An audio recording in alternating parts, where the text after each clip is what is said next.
Ciri-ciri profesi kependidikan.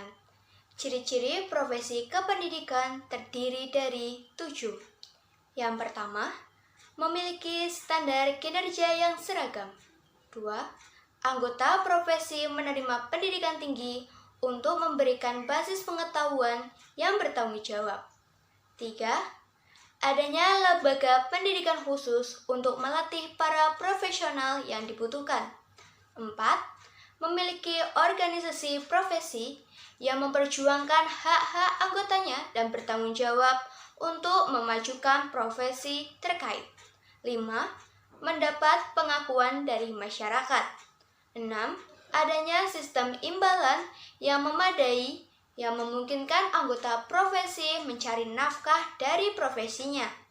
Yang ketujuh, adanya etik dan kode etik yang mengatur setiap anggota profesi. Selanjutnya yaitu terdapat syarat dari suatu profesi. Suatu profesi memiliki syarat seperti yang pertama, lebih mementingkan pelayanan kemanusiaan yang ideal dibandingkan dengan kepentingan pribadi. Yang kedua yaitu memiliki kualifikasi tertentu.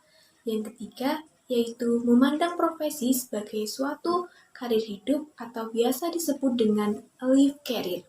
Yang keempat yaitu membutuhkan suatu kegiatan intelektual yang tinggi. Yang kelima yaitu adanya organisasi yang dapat meningkatkan standar pelayanan, disiplin, serta kesejahteraan. Dan yang terakhir yaitu memberikan kesempatan untuk kemajuan, spesialisasi, dan kemandirian. Nah, selanjutnya ada karakteristik dari suatu profesi.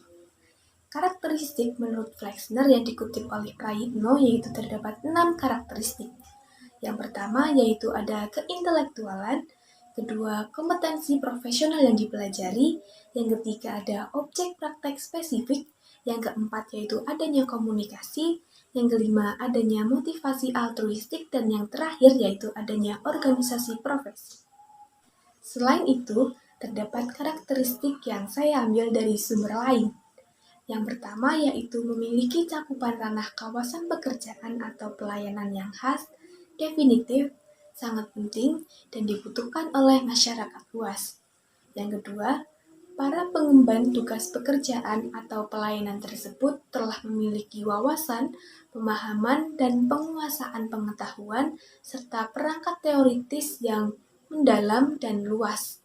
Yang ketiga, memiliki perangkat kode etik profesional. Yang keempat, memiliki organisasi profesi yang menghimpun, membina, dan mengembangkan kemampuan profesionalnya. Yang kelima yaitu memiliki jurnal dan sarana publikasi profesional. Dan yang terakhir yaitu memperoleh pengakuan dan penghargaan baik secara sosial dan juga secara legal. Selanjutnya yaitu kriteria profesi. Menurut Komisi Kebijaksanaan NIA Amerika Serikat, kriteria profesi dibagi menjadi 6. Yang pertama yaitu profesi didasarkan atas sejumlah pengetahuan yang diususkan. Jadi setiap profesi memiliki bidangnya masing-masing. Kemudian yang kedua yaitu profesi mengejar kemajuan dalam kemampuan anggotanya. Jadi setiap anggota profesi itu dituntut untuk memajukan dan mengembangkan kemampuan profesinya. Kemudian yang ketiga yaitu profesi melayani kebutuhan anggotanya. Yang keempat yaitu profesi memiliki norma-norma etis. Jadi norma-norma etis yang ada dalam suatu profesi itu harus ditaati dan dilaksanakan dengan baik oleh para anggota profesi. Kemudian yang kelima yaitu profesi mempengaruhi kebijaksanaan pemerintahan di bidangnya. Kemudian yang terakhir yaitu profesi memiliki solidaritas kelompok profesi. Selanjutnya yaitu unsur-unsur profesi. Unsur-unsur profesi ini ada 6. Yang pertama yaitu suatu dasar ilmu yang terstruktur. Kemudian yang kedua, kebudayaan profesi. Yang ketiga, kode etik yang regulatif sesuai peraturan yang ada. Yang keempat, yaitu saksi dan pengakuan masyarakat mengenai keresmian kewenangan. Kemudian yang kelima, kewenangan profesional yang diakui oleh orang lain. Dan yang terakhir yaitu persatuan profesi yang kuat dan berpengaruh.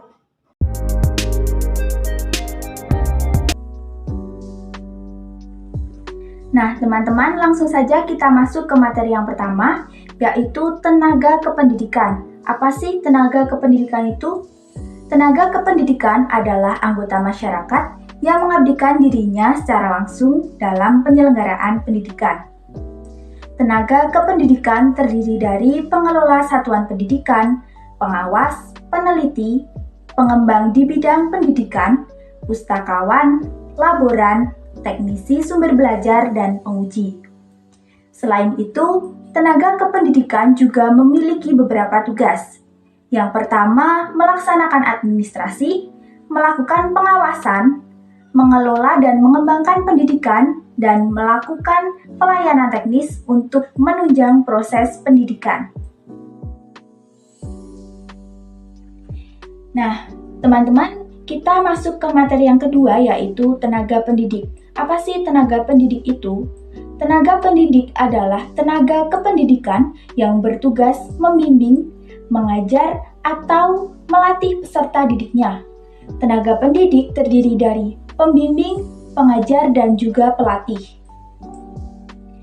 Tenaga pengajar adalah tenaga pendidik yang memiliki tugas utama, yaitu mengajar peserta didik.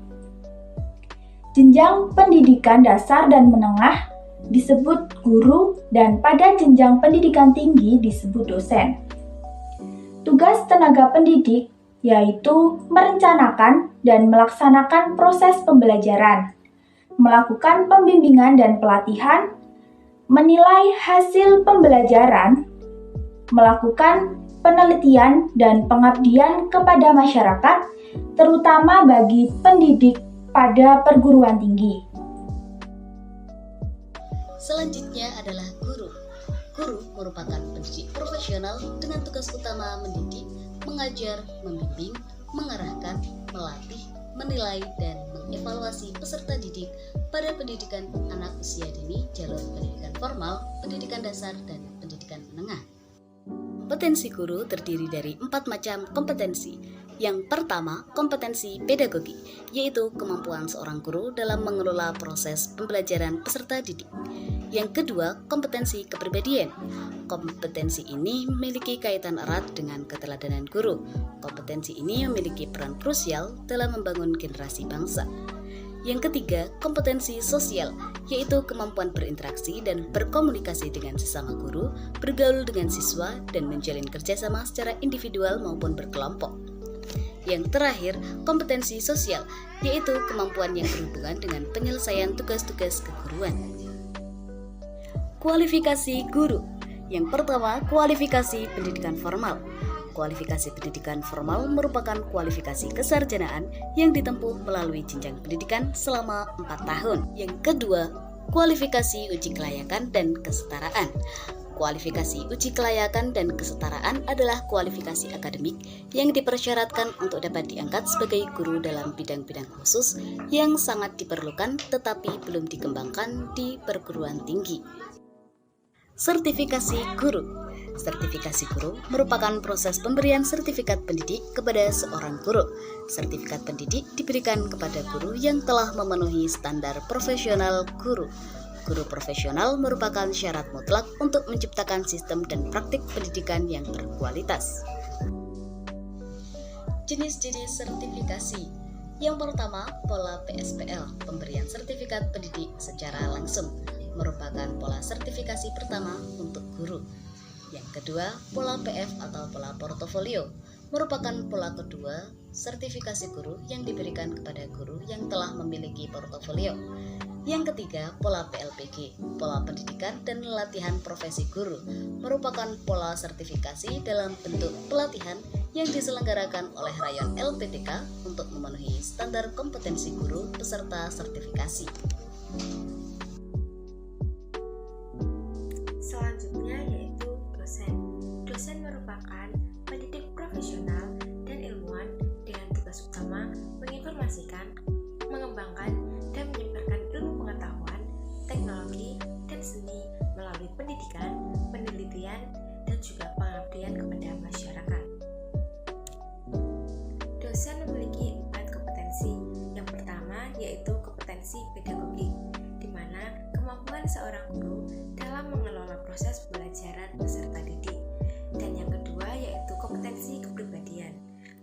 kepribadian atau moral memiliki keterkaitan erat dengan keteladanan seorang dosen. Kompetensi moral memiliki peran krusial dalam membangun generasi bangsa. Dan yang ketiga yaitu kompetensi sosial, di mana kemampuan berinteraksi dan berkomunikasi dengan sesama dosen, bergaul dengan mahasiswa, dan menjalin kerjasama individual maupun secara kelompok. Dan yang terakhir yaitu kompetensi profesional, di mana kemampuan yang berhubungan dalam penyelesaian tugas-tugas profesi dosen. Selanjutnya yaitu kualifikasi dosen. Dalam Pemerdiknas nomor 49 tahun 2014, pasal 46 ayat 1 dan 2 disebutkan pada ayat 1, kualifikasi akademik dosen sebagaimana yang dimaksud dalam pasal 45 diperoleh melalui pendidikan tinggi program pascasarjana yang berakreditasi sesuai bidang keahlian. Dan pada ayat kedua, dosen memiliki kualifikasi akademik minimum. Yang pertama, lulusan program magister untuk program diploma atau proses sarjana. Dan yang kedua yaitu lulusan program doktor untuk program pasca sarjana. Dan yang terakhir ada sertifikasi dosen. Zainuddin DKK 2014 memaparkan bahwa sertifikasi dosen adalah proses pemberian sertifikat pendidik untuk dosen.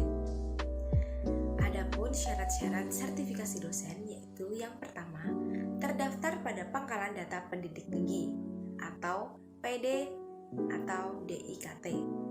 Dan yang kedua yaitu memiliki kualifikasi akademik sekurang-kurangnya S2.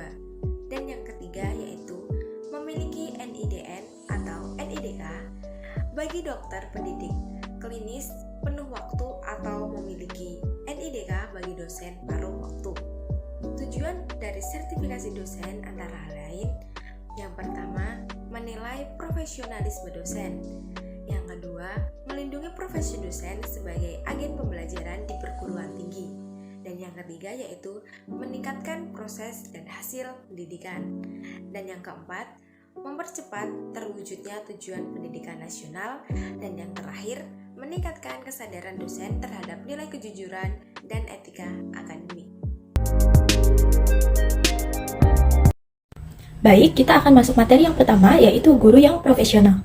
Profesional menunjukkan kepada sifat seseorang yang mampu memangku jabatan atau tugas pekerjaan dengan memenuhi persyaratan atau kompetensi yang dicirikan profesi itu. Guru merupakan profesi, oleh karenanya LPTK atau Lembaga Pendidikan Tenaga Kependidikan yang mendidik guru perlu menerapkan kurikulum berbasis kompetensi atau lazimnya disebut pendidikan guru berbasis kompetensi atau PGBK. Syarat guru yang profesional menurut Koni Semiawan tahun 1999 menyatakan bahwa untuk menjadi tenaga profesional seorang guru harus yang pertama, senantiasa meningkatkan kemampuannya. Yang kedua, mampu mengantisipasi berbagai perubahan dan perkembangan. Yang ketiga, mampu merancang dan melaksanakan kegiatan belajar mengajar yang mengacu pada proses belajar mengajar yang lebih baik. Yang keempat, mempunyai keahlian atau keterampilan yang khusus yang diperoleh melalui pendidikan, pelatihan, praktek, dan sikap untuk bertindak yang terbaik bagi lingkungannya. Yang kelima, senantiasa berpandang melakukan sesuatu yang benar dan baik. Yang keenam, selalu mengembangkan langkah tindakan strategis yang cermat. Lalu, pada bab 3, pasal 7 UUGD dikemukakan juga tentang prinsip profesionalitas profesi guru dan dosen, yaitu memiliki bakat, minat, panggilan jiwa, dan idealisme, memiliki komitmen untuk meningkatkan mutu pendidikan, keimanan, ketakwaan, dan akhlak mulia, memiliki kualifikasi akademik dan latar belakang pendidikan sesuai dengan bidang tugas, memiliki kompetensi yang diperlukan sesuai dengan bidang tugas, memiliki tanggung jawab atas pelaksanaan tugas keprofesionalan, memperoleh penghasilan yang ditentukan sesuai dengan prestasi kerja, memiliki kesempatan untuk mengembangkan keprofesionalan seorang berkelanjutan dengan belajar sepanjang hayat, memiliki jaminan perlindungan hukum dalam melaksanakan tugas keprofesionalan, dan memiliki organisasi profesi yang mempunyai kewenangan mengatur hal-hal yang berkaitan dengan tugas keprofesionalan guru.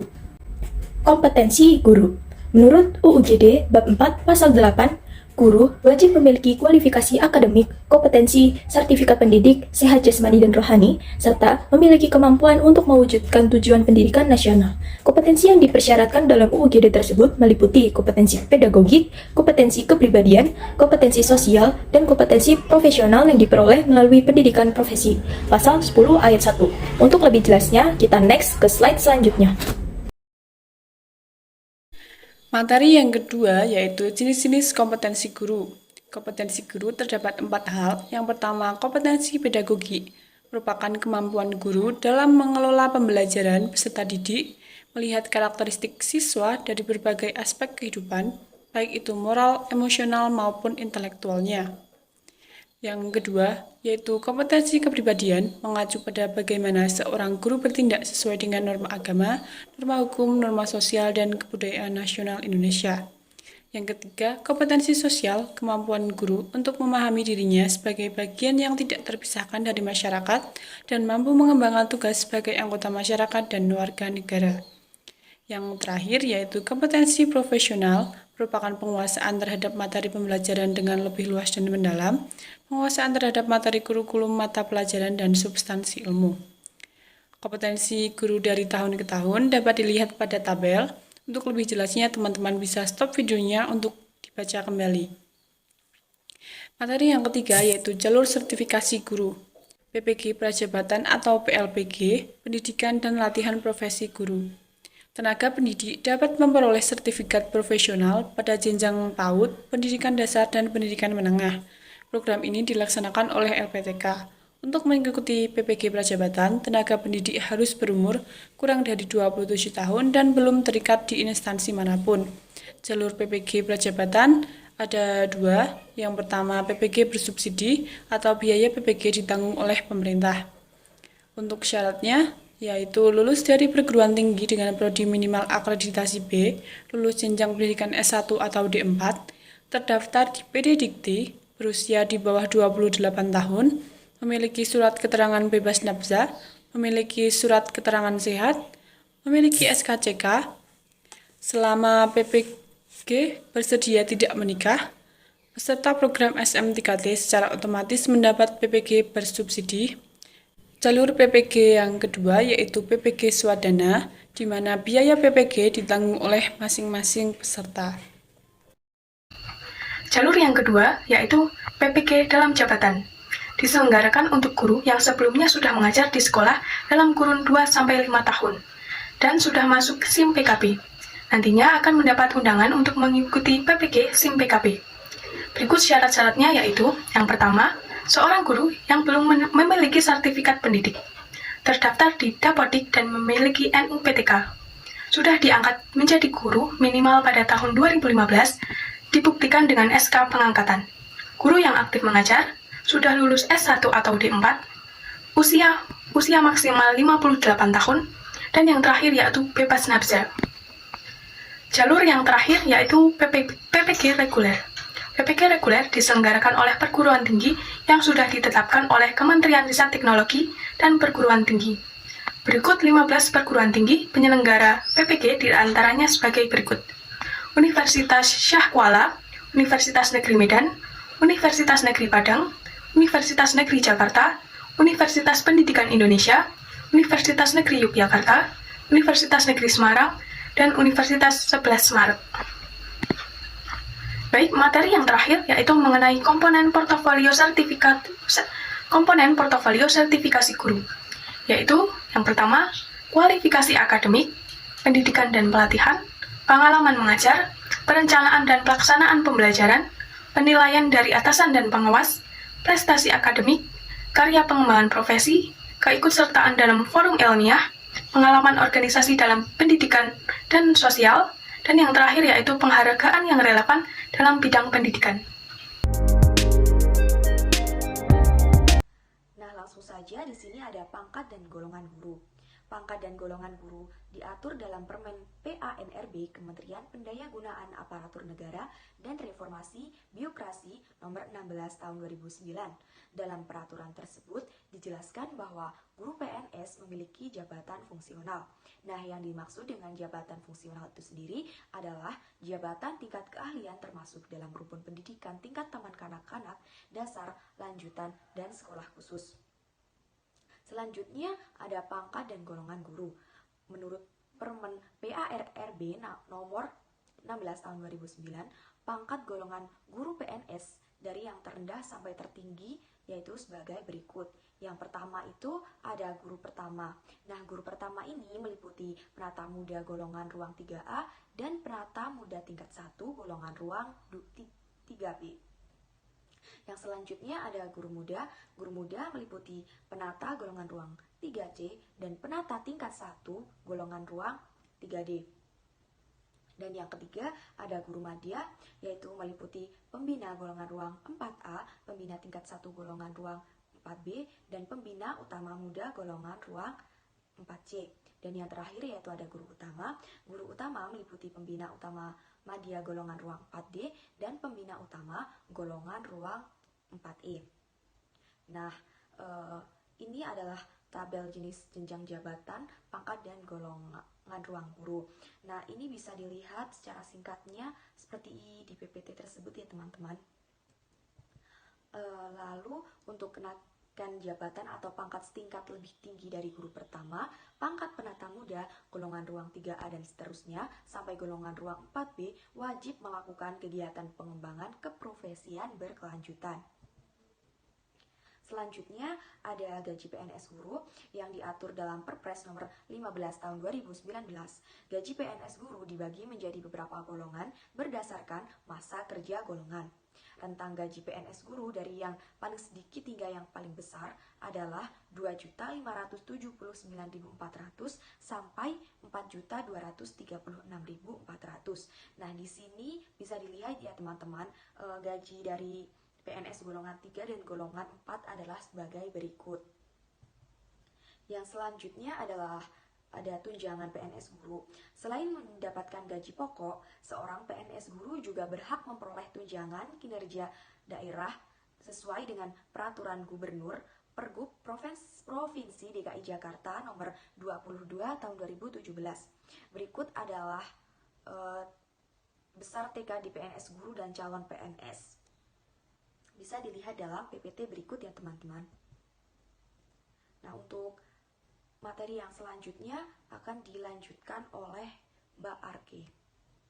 Nah, untuk materi selanjutnya ada jabatan fungsional.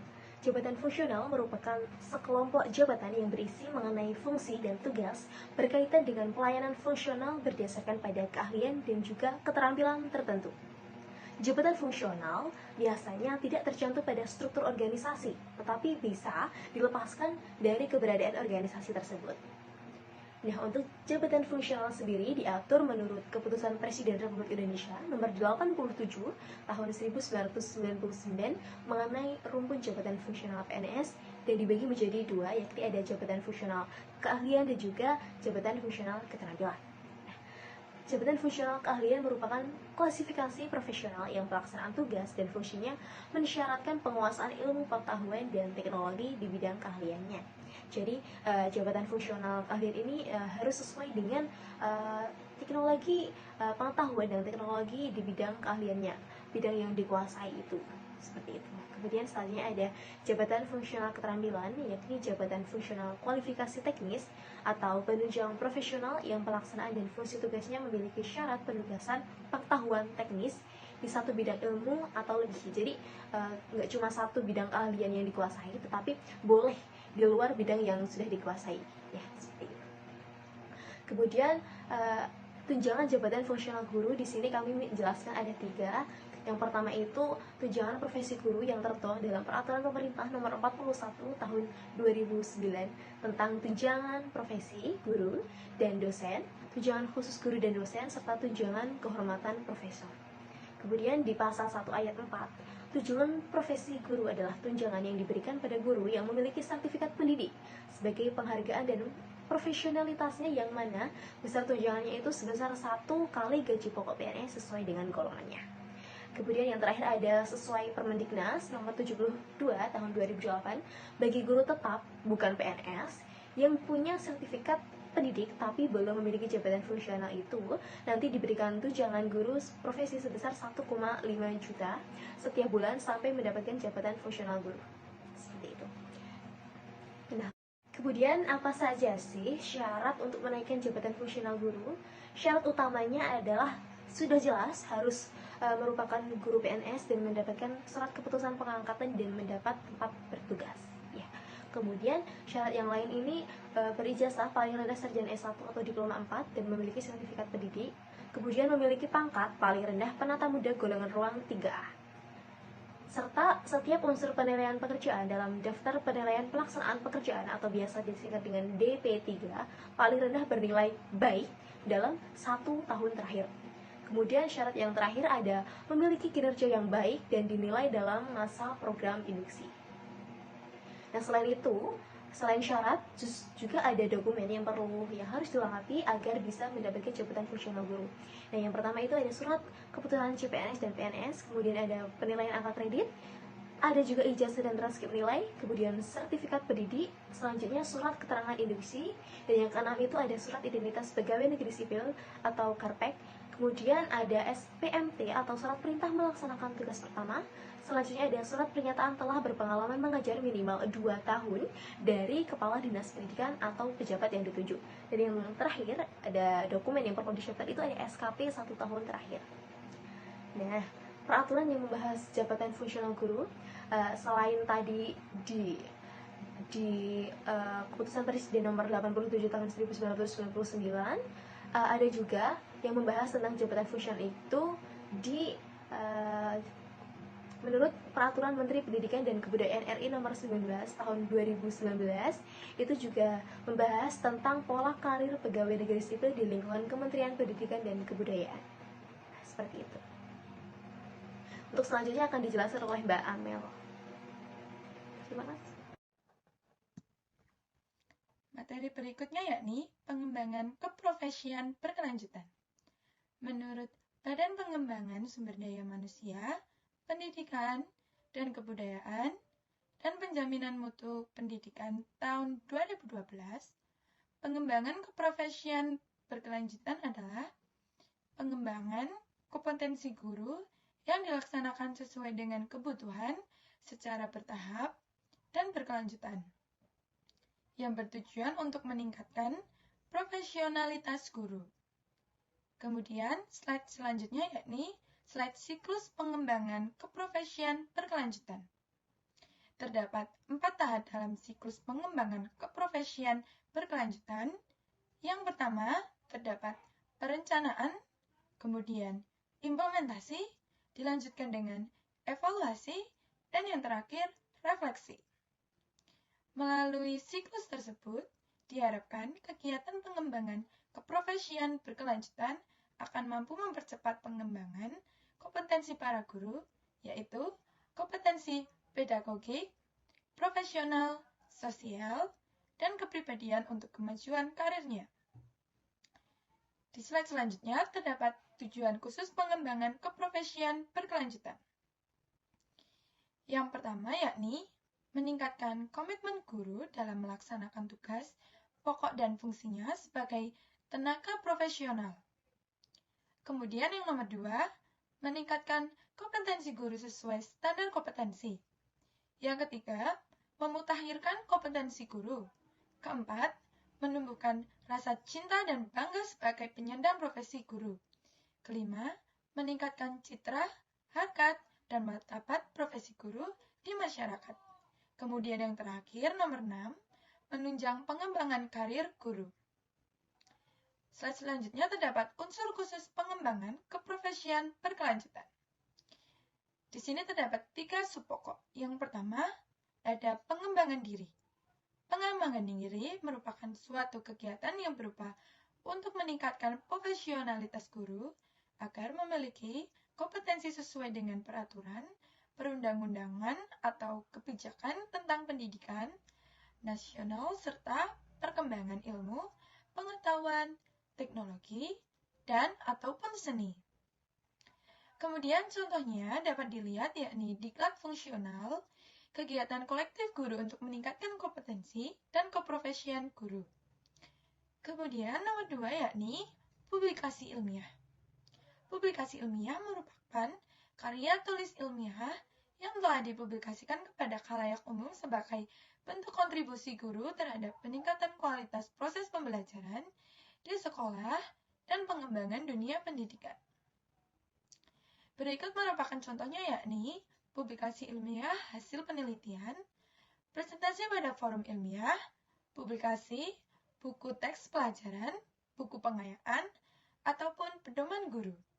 Dan yang terakhir yakni karya inovatif adalah karya yang bersifat pengembangan modifikasi atau penemuan baru sebagai bentuk kontribusi guru terhadap peningkatan kualitas proses pembelajaran. Contohnya yakni menemukan teknologi tepat guna, menemukan atau menciptakan karya seni, pembuatan atau modifikasi alat pembelajaran, peraga, praktikum, penyusunan standar, pedoman, soal, dan sejenisnya. Dari ketiga pengembangan keprofesian berkelanjutan yang mencakup ketiga unsur tersebut harus dilaksanakan secara berkelanjutan agar guru selalu menjaga profesionalismenya. Baik teman-teman, kita di sini akan membahas mengenai organisasi profesi keguruan. Apa itu organisasi profesi?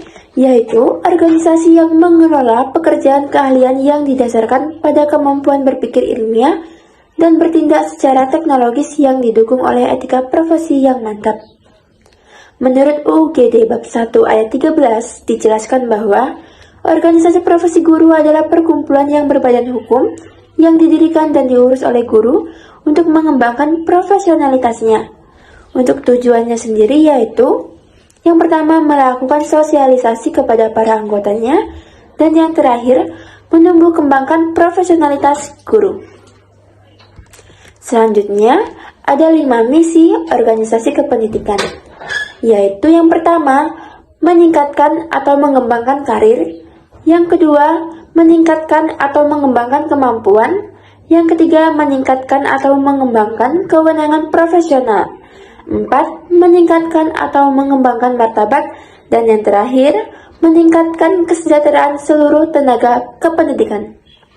Nah, untuk visinya tersendiri yaitu terwujudnya tenaga kependidikan yang profesionalitas. Nah, untuk visinya tersendiri yaitu terwujudnya tenaga kependidikan yang profesional. Kemudian, ada fungsi organisasi profesi keguruan. Ada 3. Yang pertama, tempat belajar bagi para anggotanya untuk bersikap dan berperilaku sebagai profesional. Yang kedua, perpanjangan tangan dari institusi pendidikan tinggi yang berusaha menanamkan dan mempertahankan profesionalisme para anggotanya. Kemudian yang ketiga, melanjutkan atau menumbuh kembangkan kemampuan profesional anggotanya yang telah dimiliki. Selain fungsi, juga terdapat bentuk-bentuk organisasi profesi guru. Yang pertama ada PGRI atau Persatuan Guru Republik Indonesia.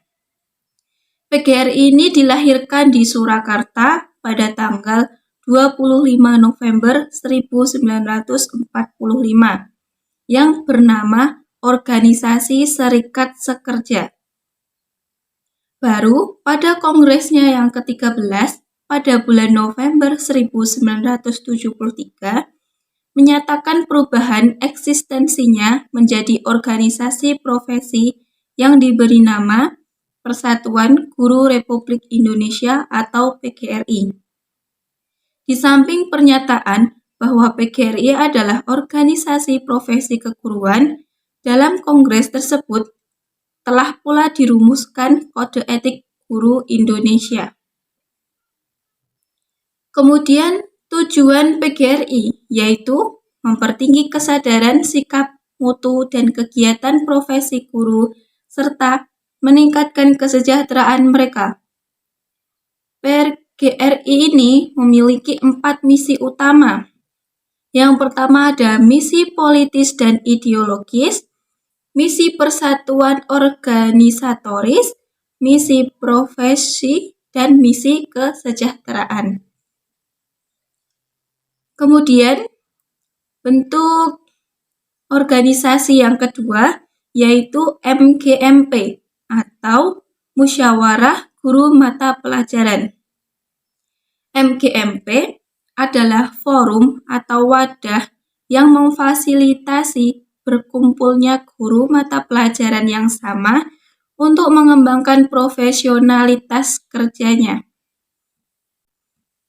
Tujuan dari MGMP adalah meningkatkan profesionalisasi guru dalam kelompok mata pelajaran atau rumpunan mata pelajaran masing-masing. Kemudian, bentuk organisasi yang ketiga yaitu ISPI atau Ikatan Sarjana Pendidikan Indonesia. ISPI ini bertujuan untuk menyumbangkan tenaga dan pikiran kepada pembangun pendidikan nasional secara profesional agar lebih terarah, berhasil guna, dan berdaya guna, melalui pengembangan dan penerapan ilmu pendidikan untuk kemajuan dan kepentingan bangsa dan negara. Kemudian, kegiatan ISPI ini meliputi penyelenggaraan pertemuan ilmiah dan penelitian mengenai ilmu, seni, budaya, dan teknologi pendidikan.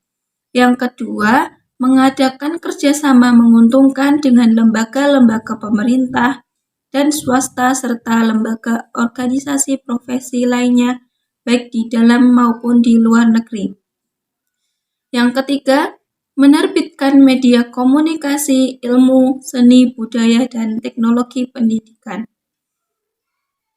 Yang keempat, ini ada IPB atau Ikatan Petugas Bimbingan Indonesia. Saat ini IPBI ini sudah berganti nama menjadi AKBIN atau Asosiasi Bimbingan dan Konseling Indonesia. Ini adalah organisasi profesi di Indonesia yang beranggotakan guru bimbingan konseling atau konselor. Awalnya, organisasi ini bernama Ikatan Petugas Bimbingan Indonesia atau IPBI yang didirikan pada 17 Desember 1975. Tujuan didirikan organisasi ini adalah untuk berperan aktif dalam mensukseskan pembangunan nasional, membantu memajukan serta mengembangkan bimbingan dan konseling, mempertinggi suatu kesadaran, sikap, dan juga kemampuan profesional konselor. Bentuk organisasi profesi guru yang selanjutnya yaitu ada Himpunan Sarjana Administrasi Pendidikan Indonesia atau HISAPIN, merupakan salah satu organisasi profesi keguruan yang beranggotakan para alumni atau lulusan dari program pendidikan administrasi di seluruh universitas di Indonesia. Organisasi ini telah terbentuk sejak tahun 1992. Kemudian ada Himpunan Sarjana Pendidikan Bahasa Indonesia atau HSPBI, merupakan organisasi profesi keguruan yang beranggotakan para sarjana dari program studi pendidikan bahasa Indonesia. Kemudian ada MKKS atau Musyawarah Kerja Kepala Sekolah, adalah komunitas tempat berkumpulnya kepala sekolah tingkat SMP atau SMA pada satu gugus kecamatan. Selanjutnya ada Kelompok Kerja Kepala Madrasah atau KKKM tingkat Madrasah Ibtidaiyah, KKG atau Kelompok Kerja Guru sebagai kelompok kerja seluruh guru dalam satu gugus. Ada Kelompok Kerja Kepala Sekolah atau KKKS adalah wadah pembinaan profesional bagi kepala sekolah dalam satu gugus. Persatuan Guru dan Karyawan Swasta Indonesia atau PGKSI, kemudian Ikatan Guru dan Pegawai Sekolah Swasta atau GPSS, kemudian ada Pusat Kegiatan Gugus atau PKG yang merupakan wadah antar gugus PAUD yang melaksanakan kegiatan pembinaan bagi 3-8 gugus. Kemudian ada GOPTKI atau Gabungan Organisasi Penyelenggara Taman Kanak-Kanak Indonesia, ada IGTKI atau Ikatan Guru Taman Kanak-Kanak Indonesia. Organisasi profesi ini didirikan pada tanggal 22 Mei 1950 di Jakarta. Kemudian ada IGRA atau Ikatan Guru Raudatul Atfal yang merupakan organisasi profesi guru dan tenaga kependidikan RA, PA atau TA. Kemudian ada Himpaudi atau Himpunan Pendidik dan Tenaga Kependidikan Anak Usia Dini Indonesia.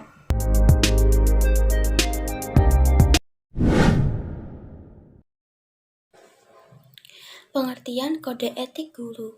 Kode berarti kitab hukum dan etik berarti susunan moral yang terdiri atas nilai-nilai yang tersusun baik dalam suatu sistem yang bulat. Pada hakikatnya, kode etik adalah muatan norma-norma atau aturan-aturan yang dijadikan pedoman dalam pelaksanaan tugas dan fungsi semua orang yang terlibat dalam kegiatan suatu organisasi. Menurut PGRI atau Persatuan Guru Republik Indonesia, Kode Etik Guru Indonesia merupakan landasan moral dan pedoman tingkah laku guru warga PGRI dalam melaksanakan panggilan pengabdiannya untuk bekerja sebagai guru. Unsur kode etik guru. Unsur kode etik guru dibagi menjadi 3, yaitu yang pertama, norma-norma yang berlaku dalam bidang profesi. Yang kedua, nilai-nilai yang berorientasi pada kepentingan publik. Dan yang ketiga, hak-hak asasi manusia. Norma-norma yang berlaku dalam bidang profesi antara lain adalah 1. Pelayanan menyangkut apa yang baik dan benar. 2. Mengakui dan menghormati norma-norma masyarakat. 3. Mengakui dan menghormati manusia sebagai pribadi. 4. Kesadaran untuk mengembangkan diri dan profesi. 5. Bekerja sama dengan anggota profesi di kalangan sendiri atau dengan organisasi profesi lainnya. Dan yang keenam, melakukan tanggung jawab sebagai seorang profesional seutuhnya. Nilai-nilai yang berorientasi pada kepentingan publik antara lain, yang pertama, norma etika, 2. Norma profesional, 3. Norma kode etik guru, di mana ketiga norma tersebut saling berkaitan dalam membentuk kode etik guru. Hak-hak asasi manusia antara lain adalah, yang pertama, hak untuk hidup, yang kedua, hak saling mempercayai dan percaya, yang ketiga, hak untuk mendapatkan pendidikan dan pelatihan, serta yang keempat adalah hak untuk memperoleh informasi. Menurut Sutomo, tujuan dari kode etik profesi atau jabatan tenaga kependidikan adalah yang pertama, menanamkan kesadaran kepada anggotanya bahwa kode etik adalah produk anggota profesi yang berlandaskan kepada falsafah Pancasila dan Undang-Undang Dasar 1945. Dan karenanya, segala sepak terjang profesinya harus sesuai dengan nilai-nilai Pancasila dan Undang-Undang Dasar 1945. Yang kedua, mewujudkan terciptanya individu-individu profesional di bidang kependidikan yang mampu tampil profesional sesuai dengan kompetensinya. Yang ketiga, membentuk sikap profesional di kalangan tenaga kependidikan maupun masyarakat, umumnya dalam rangka penyelenggaraan pendidikan. Selanjutnya yang keempat, meningkatkan kualifikasi profesional tenaga kependidikan untuk keperluan pengembangan kode etik itu sendiri. Kode etik guru bertujuan untuk mengatur, menata, dan memberikan tuntunan bagi guru agar supaya tindakan guru itu dilandasi oleh nilai-nilai atau prinsip-prinsip moral sebagai pendidik dan pengajar. Kode etik guru juga membimbing guru agar dalam tindakan atau pekerjaannya sehari-hari ia terhindar dari berbuat salah. Karena apapun yang dikerjakan guru akan diminta pertanggungjawaban dari segi etika profesi. Kode etik ini bersifat edukatif bagi guru. Dengan demikian, kode etik ini melindungi profesi guru dari tindakan yang salah. Menurut Kartikawati tahun 1993, prinsip-prinsip dasar etika profesi keguruan yaitu ada dua. Yang pertama, universalistik. Prinsip universalistik adalah suatu prinsip yang bertolak dari pandangan universal tentang hakikat manusia dan hakikat pendidikan. Yang kedua yaitu prinsip nasionalistik, bersumber dari pandangan hidup dan nilai hidup bangsa Indonesia. Kemudian Sutomo tahun 1999 menjelaskan agar pelaksanaan kode etik dapat berlangsung dengan baik dan terhindar dari berbagai benturan, maka beberapa asas yang seharusnya terkandung dalam kode etik adalah yang pertama yaitu asas hukum. Asas hukum kode etik harus memiliki landasan hukum yang dapat menjamin adanya perlindungan hukum bagi pelaku profesi. Yang kedua yaitu asas norma. Asas norma kode etik merupakan norma-norma atau standar perilaku yang mengatur bagaimana seharusnya menampilkan perilaku profesi dalam hubungannya dengan pemberian pelayanan kepada masyarakat. Kemudian yang ketiga yaitu asas pengakuan. Kode etik seharusnya diakui atau disepakati oleh para pelaku profesi yang bersangkutan maupun oleh masyarakat luas. Dengan demikian, kode etik dapat mengatur hubungan antar lingkungan warga suatu profesi maupun antara warga suatu profesi dengan profesi lainnya, bahkan dengan masyarakat luas. Kemudian yang terakhir yaitu asas kemanfaatan.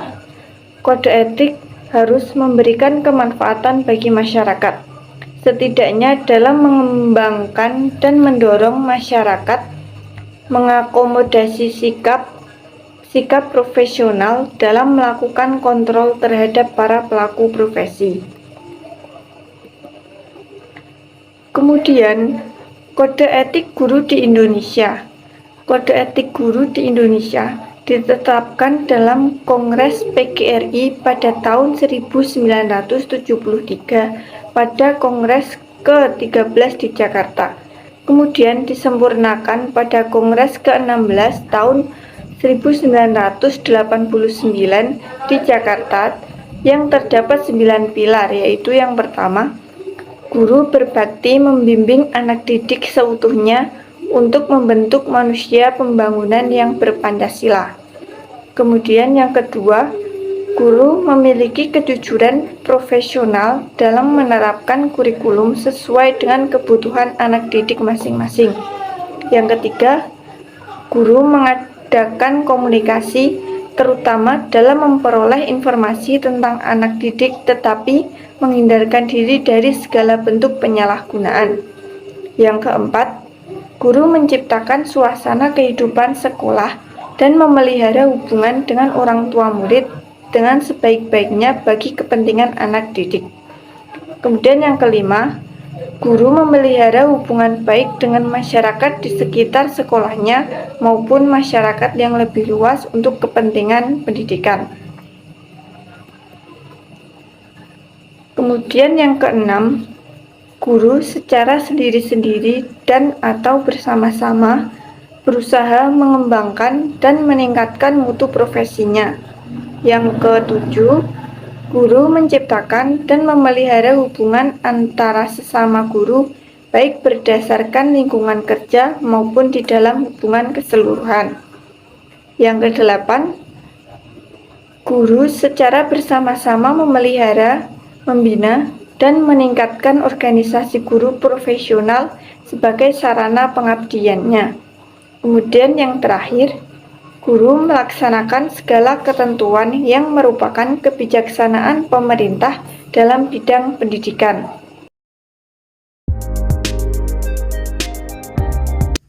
Pengertian administrasi. Terdapat dua jenis pengertian administrasi. Yang pertama, pengertian secara sempit. Menurut tim pengembangan MKDK IKIP Semarang adalah kegiatan pencatatan data, surat-surat, informasi secara tertulis, serta penyimpanan dokumen tersebut agar kelak dapat dipergunakan kembali bila mana diperlukan. Yang kedua, pengertian secara luas. Menurut Sigian, diartikan sebagai keseluruhan proses kerjasama antar dua orang manusia atau lebih yang didasarkan atas rasionalitas tertentu untuk mencapai tujuan yang telah ditentukan sebelumnya. Faktor-faktor yang menimbulkan administrasi.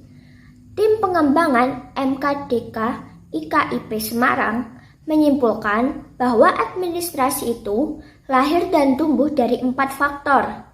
Yang pertama, adanya sekelompok orang atau manusia. Yang kedua, adanya pembagian kerja atau usaha kerjasama. Yang ketiga, adanya proses pengelolaan atau manajemen. Dan yang terakhir, adanya tujuan bersama yang akan dicapai. Tujuan administrasi. Secara umum, pada hakikatnya, administrasi pendidikan bertujuan membantu memperlancar pencapaian tujuan pendidikan agar tujuan pendidikan dapat tercapai secara efektif dan efisien. Menurut Sergio Vanni dan Carver, ada 4 tujuan khusus administrasi pendidikan, yaitu 1.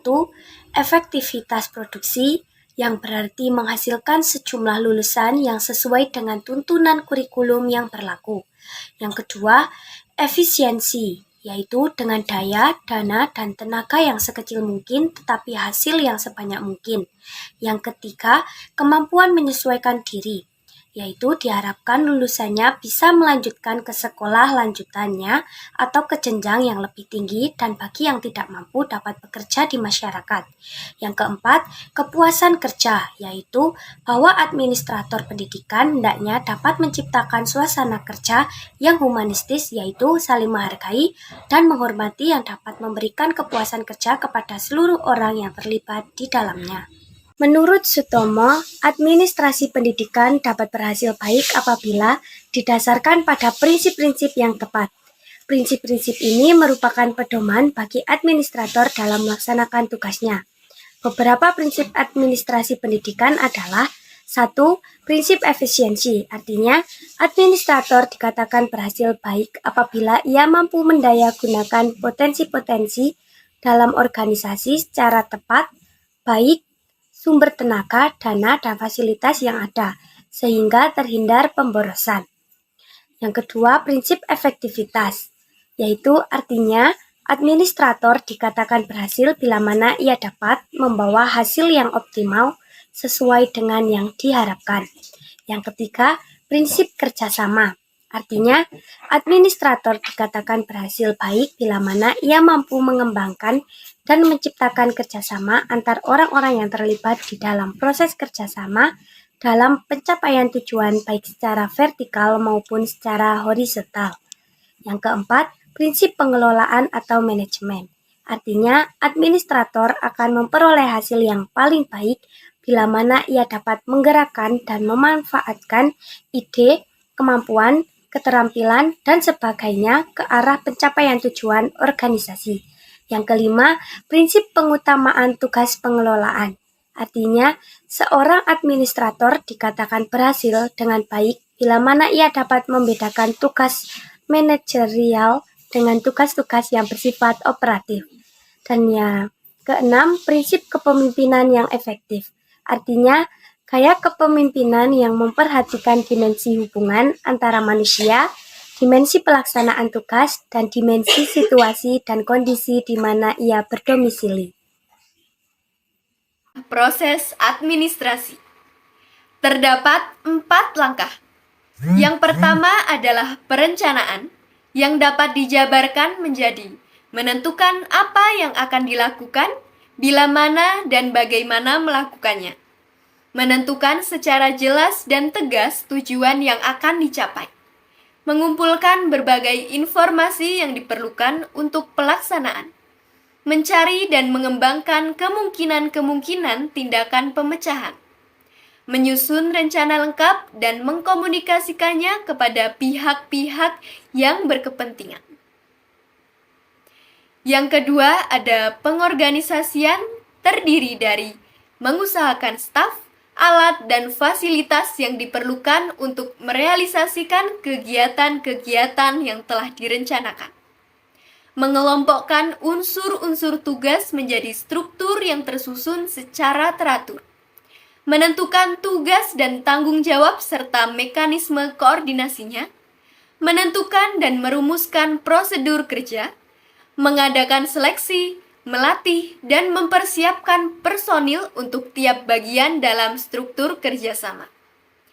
Yang ketiga ada pengarahan, terdiri dari menentukan waktu, biaya, penggunaan sarana secara terperinci, jelas, dan tegas, memberikan otoritas atau kewenangan untuk melaksanakan kegiatan-kegiatan, memberikan instruksi-instruksi dan petunjuk-petunjuk pelaksanaan, memberikan motivasi dan bimbingan. Yang keempat ada pengendalian atau pengawasan, terdiri dari menilai pelaksanaan dibandingkan dengan rencana semula, menemukan dan melaporkan penyimpangan-penyimpangan pelaksanaan yang tidak sesuai dengan ketentuan, mengoreksi penyimpangan-penyimpangan, dan menilai hasil. Tugas guru dalam administrasi kurikulum. Jadi menurut Dimyati tahun 1999, tugas guru dalam pengembangan kurikulum dibedakan menjadi dua, yaitu tugas secara sentralisasi dan juga tugas secara desentralisasi. Nah, di sini tugas secara sentralisasi terdapat beberapa. Di sini tugas guru secara desentralisasi dalam pengembangan kurikulum ada 5.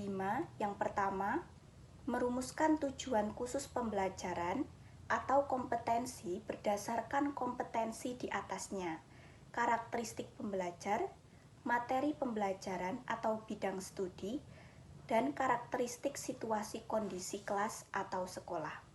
Kemudian yang kedua, merencanakan kegiatan belajar mengajar yang dapat secara efektif membantu pembelajar mencapai kompetensi yang ditetapkan. Ketiga, menerapkan rencana atau program pembelajaran yang dirumuskan dalam situasi pembelajaran yang nyata. Keempat, mengevaluasi hasil dan proses belajar pada pembelajar. Dan kelima, mengevaluasi interaksi antara komponen-komponen kurikulum yang diimplementasikan. Selanjutnya ada tugas secara desentralisasi yang terdiri dari 4 poin. Pertama, ada pengembangan keseluruhan komponen kurikulum dalam perencanaan. Kedua, mengimplementasikan kurikulum yang dikembangkan. Ketiga, mengevaluasi implementasi kurikulum. Dan yang terakhir, merevisi komponen-komponen kurikulum yang kurang memadai. Sedangkan menurut Kartikawati pada tahun 1993, tugas guru dalam administrasi kurikulum terdiri dari 5 poin. Ada menyusun program mengajar sesuai dengan garis-garis besar program, kemudian pengajaran dalam kurikulum yang berlaku, kemudian menyusun model satuan pembelajaran beserta pembagian waktunya, merencanakan dan melaksanakan program evaluasi pendidikan seperti tes formatif, tes sumatif, EBTA, kemudian ada memberikan bimbingan belajar kepada murid. Selanjutnya adalah tugas guru dalam administrasi kesiswaan dan pengelolaan kelas. Yang pertama Administrasi kesiswaan di sekolah berupa pengelolaan data tentang siswa sejak siswa itu masuk ke sekolah sampai siswa tersebut keluar dari sekolah. Cakupannya meliputi pengelolaan penerimaan siswa baru, pengelolaan bimbingan dan penyuluhan, pengelolaan OSIS, pengelolaan data siswa, dan pengelolaan kelas. Menurut Sutisna 1991, tugas guru dalam administrasi siswa ada 5. Yang pertama, menyeleksi siswa baru. 2. Menyelenggarakan pembelajaran. 3. Mengawasi kehadiran siswa. 4. Melakukan uji kompetensi akademik atau kejuruan. Dan yang kelima, melaksanakan bimbingan karir serta penelusuran lulusan. Tugas guru dalam pengelolaan kelas. Terdapat 6 tugas guru dalam pengelolaan kelas. Yang pertama, pengelola pengajaran. Yang kedua, sebagai fasilitator. Yang ketiga, sebagai motivator. Yang keempat, sebagai demonstrator. Kelima, sebagai mediator. Dan yang terakhir, sebagai evaluator. Selanjutnya, yaitu tugas guru dalam administrasi sarana dan prasarana. Salah satu contoh sarana dan prasarana pendidikan adalah media pembelajaran. Kebijakan pemerintah tentang pengelolaan sarana dan prasarana sekolah tertuang di dalam Undang-Undang Nomor 20 Tahun 2003 tentang Sisdiknas Pasal 45 Ayat 1.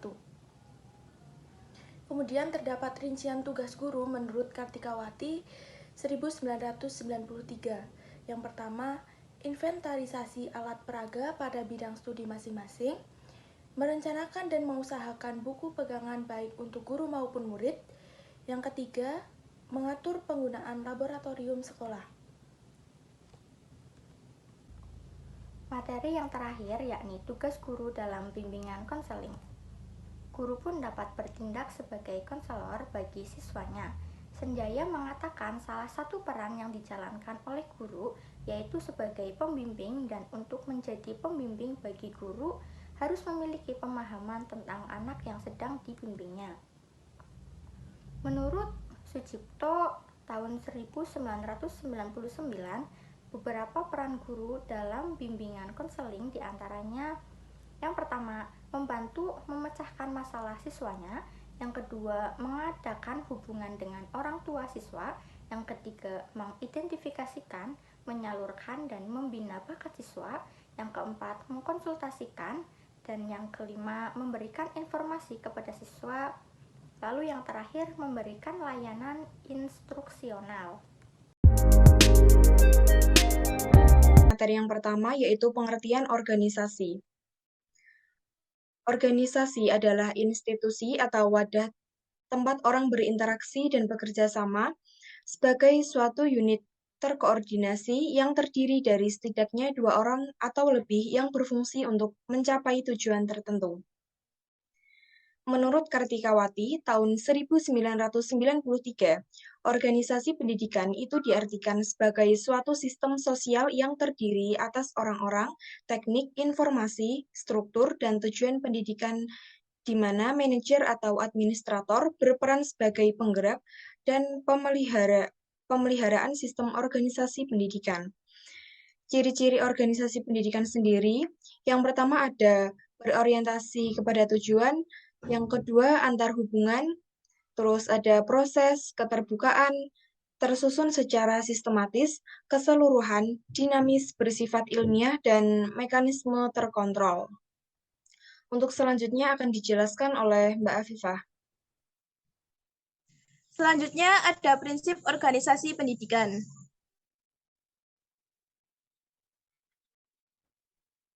Prinsip-prinsip organisasi pendidikan. Untuk meningkatkan hasil guna dan tepat guna organisasi dalam mencapai tujuannya, maka pimpinan atau administrator pendidikan harus dapat melaksanakan berbagai prinsip organisasi. Adapun prinsip-prinsip organisasi pendidikan yang dimasukkan adalah seperti yang disarankan menurut tim MKDKIKIP Semarang 1989, yakni pelimpahan wewenang, manajemen of space, manajemen of object, span of control, kesatuan komando, dan kemampuan pejabat.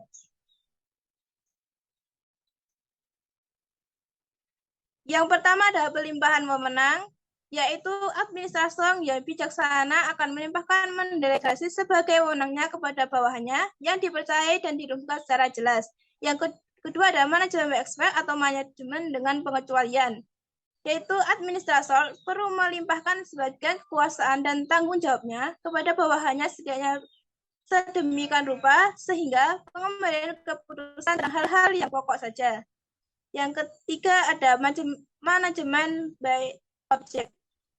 Prinsip ini menunjukkan manajemen selalu berorientasi pada tujuan dalam berbagai pengambilan keputusan. Jadi, tujuan organisasi dijadikan sebagai pedoman dan ukuran keberhasilan dalam pengelolaan organisasi.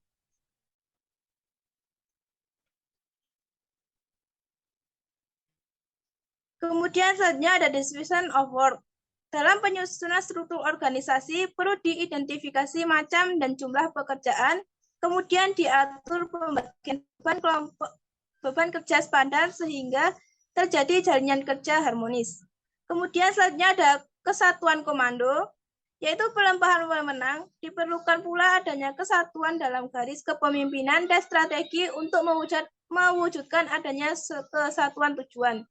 Kemudian yang terakhir ada kemampuan pejabat, yaitu dalam pemilihan dan penempatan pejabat, hendaknya memperhatikan kemampuan dan keahliannya, sehingga dapat dijadikan sebagai pedoman the risk man of the risk flag.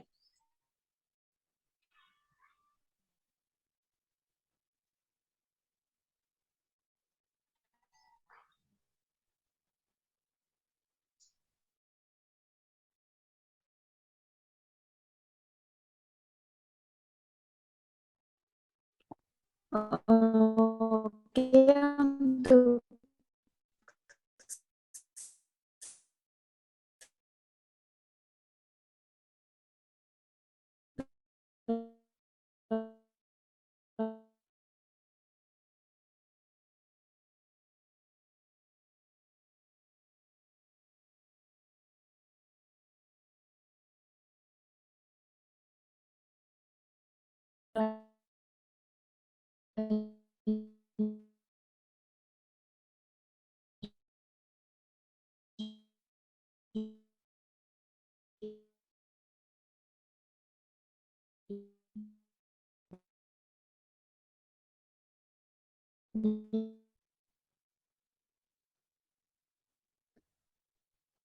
kemudian bentuk-bentuk organisasi menurut Teddy.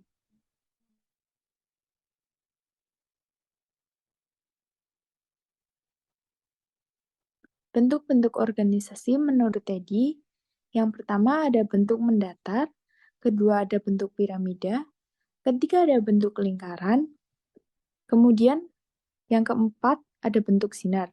Yang kedua, bentuk-bentuk organisasi menurut hubungan kerja sebagai berikut. Yang pertama ada hubungan garis, kemudian ada hubungan stat, kemudian hubungan campuran, hubungan konsultasi, kemudian hubungan koordinatif, dan yang ketiga ada bentuk-bentuk organisasi pendidikan menurut Kartikawati sebagai berikut. Makro, organisasi yang memiliki unit kerja yang luas. Kemudian yang kedua ada mikro, bentuk organisasi yang jumlahnya unit kerja atau kegiatannya hanya sedikit, kecil, atau berbentuk organisasi sederhana. Kemudian yang ketiga ada vertikal, merupakan klarifikasi ini menunjukkan adanya hubungan antara subsistem sistem satu dengan yang lain atau yang sejenisnya. Kemudian yang terakhir ada sekuensial. Pola organisasi pendidikan ini pada dasarnya lebih menekankan pada proses atau prosedur kerja secara runtut atau sistematis. Nah, ini ada contoh-contoh bentuk organisasi. Yang pertama ini contohnya ada hubungan garis, seperti yang pertama ada kepala sekolah, kemudian di bawahnya kepala sekolah ini ada wakasek, urusan kesiswaan lah ya. Untuk ditarik garis lagi, sampingnya ada wakasek urusan kurikulum, kemudian ada wakasek urusan sarana dan prasarana, kemudian sampingnya lagi ada wakasek urusan kerjasama. Nah, di bawahnya lagi ada koordinator BP, kemudian Dewan Guru. Nah, di bawahnya lagi yang paling terakhir adalah siswa atau siswa-siswi gitu. Terus yang kedua ada hubungan koordinatif. Nah, di sini ada contoh hubungan koordinatif di bagian yang pertama ini ditempati oleh pemimpin atau yang memimpin. Kemudian ada di bawahnya pemimpin ada staf. Nah, di bawahnya staf ada kepala seksi-seksi. Nah, kemudian di bawahnya kepala seksi itu ada pelaksana-pelaksana seperti itu. Nah, ini contoh bentuk organisasi. Hubungan konsultatif. Ada kepala sekolah, kemudian yang di bawahnya ada urusan perpustakaan, urusan pengajar, terus sampingnya lagi ada urusan kesiswaan, nah sampingnya lagi ada urusan core kurikulum. Nah, kemudian di bawahnya lagi ditarik garis ada guru kelas atau guru bidang studi, kemudian yang paling bawahnya adalah murid. Itu. Nah, yang kedua ini adalah hubungan koordinatif. Yang pertama, sama seperti yang tadi di atas, ada pimpinan atau pemimpin, kemudian staf, kemudian ditarik garis lagi ke bawah, ada kepala seksi-seksi, kemudian yang paling bawah sendiri adalah pelaksana-pelaksana, seperti itu kurang lebihnya. Di sini saya akan menjelaskan mengenai pengertian dari Dewan Pendidikan dan Komite Sekolah. Pengertian dari Dewan Pendidikan sendiri menurut Pemerintah Republik Indonesia tahun 2010 merupakan lembaga mandiri yang beranggotakan berbagai unsur masyarakat yang peduli pendidikan. Dewan Pendidikan merupakan organisasi masyarakat pendidikan yang mempunyai komitmen dan loyalitas serta peduli terhadap peningkatan kualitas pendidikan di daerah. Sedangkan pengertian dari Komite Sekolah menurut Depdiknas tahun 2004 merupakan badan mandiri yang mewadahi peran serta masyarakat dalam rangka meningkatkan kualitas, pemerataan, dan efisiensi pengelolaan pendidikan di satuan pendidikan, baik pada pendidikan prasekolah, jalur pendidikan sekolah, maupun jalur pendidikan luar sekolah. Materi selanjutnya yaitu peran dan fungsi dari Dewan Pendidikan dan Komite Sekolah. Peran dari Dewan Pendidikan sendiri dijelaskan dalam Peraturan Menteri tentang Dewan Pendidikan dan Komite Sekolah nomor 044/2002 disempurnakan dengan Peraturan Pemerintah nomor 17 tahun 2010 dan Peraturan Pemerintah nomor 66 tahun 2010, yaitu yang pertama pusat nasihat yang dipertimbangkan dalam definisi dan implementasi kebijakan pendidikan. Yang kedua, lembaga bantuan, yaitu lembaga yang memberikan dukungan keuangan dan pemikiran dan staf dalam memberikan pendidikan. Yang ketiga, yaitu kewenangan pengawasan, yang berarti pengelolaan transparansi dan akuntabilitas pendidikan. Dan yang terakhir, yaitu sebagai mediasi, yang berarti penghubung antara pemerintah sebagai unsur administratif dan DPRD sebagai bagian dari unsur legislatif. Fungsi dari Dewan Pendidikan sendiri yaitu Dewan Pendidikan berfungsi dalam peningkatan mutu pelayanan pendidikan dengan memberikan pertimbangan, arahan dan dukungan tenaga, sarana dan prasarana, serta pengawasan pendidikan pada tingkat nasional, provinsi, dan kabupaten atau kota. Dewan Pendidikan menjalankan fungsinya secara mandiri dan profesional. Peran dari Komite Sekolah sendiri ada 4. Yang pertama yaitu pemberi pertimbangan dalam penentuan dan pelaksanaan kebijakan pendidikan di satuan pendidikan.